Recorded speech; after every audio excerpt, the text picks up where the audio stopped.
ის ფაქტი, რომ ბიძინა ივანიშვილი ამოღებული იქნა ბლუმბერგის და მრავლის მეტყველია და ეს რა თქმა უნდა დამამცირებელია თავად ბიძინა ივანიშვილისათვის, მისთვის არის სამარცხვინო და ბიზნეს სამყაროსათვის ის უკვე იქცევა მიუღებელ და ტოქსიკურ ადამიანად, ვინაიდან ეს არის პიროვნება, რომლის ქონება არ იძებნება. ვერ ხერხდება მის ქონების იდენტიფიკაცია.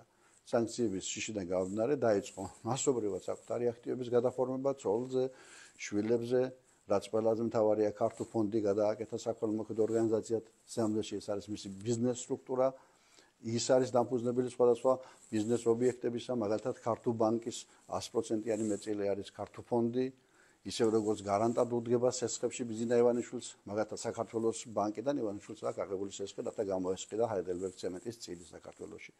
და მანდარუხაძემ გააგდეს ფაქტობრივად ეს გერმანული კომპანია და 100%-იანი ამ წილის მფლობელები არიან და ქართულ დაუდგა 200 მილიონიან დოლარიან სესხს გარანტად. ანუ თუ ბიძინა ივანიშვილმა ვერ დაფარა საქართველოს ბანკის ფული ქართულში ამოეჭრება.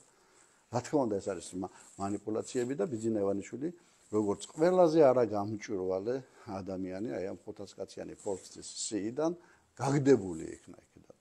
ვინაიდან შეუძლებელია რომ ორივე თვის წინ ესაც მას თითქმის 7 მილიარდი დოლარის აქტივები ჰქონდა, მისი ქონება ისე შემცირებული იყო, რომ 1 მილიარდ დოლარზე დაბლა ჩამოსულიყო და ამ მიზეზით ყოფილიყო იგი ამ სიიდან ამოღებული.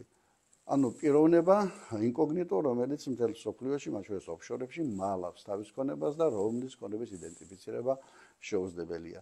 რუსი ბიზნესმენებიც კი არ არიან ამ სამარცხვინო ასეთ სამარცხვინო მდგომარეობაში, როგორც ბიძინა ივანიშვილი. რა თქმა უნდა, ეს ძალიან დააზიანებს მის რეპუტაციას და ეს იმას ნიშნავს, რომ არასდროს არავინ არც მასთან, არც მის ოჯახთან, არც მის კომპანიებთან რაიმე სახის ურთიერთობას არ დაიჭერს.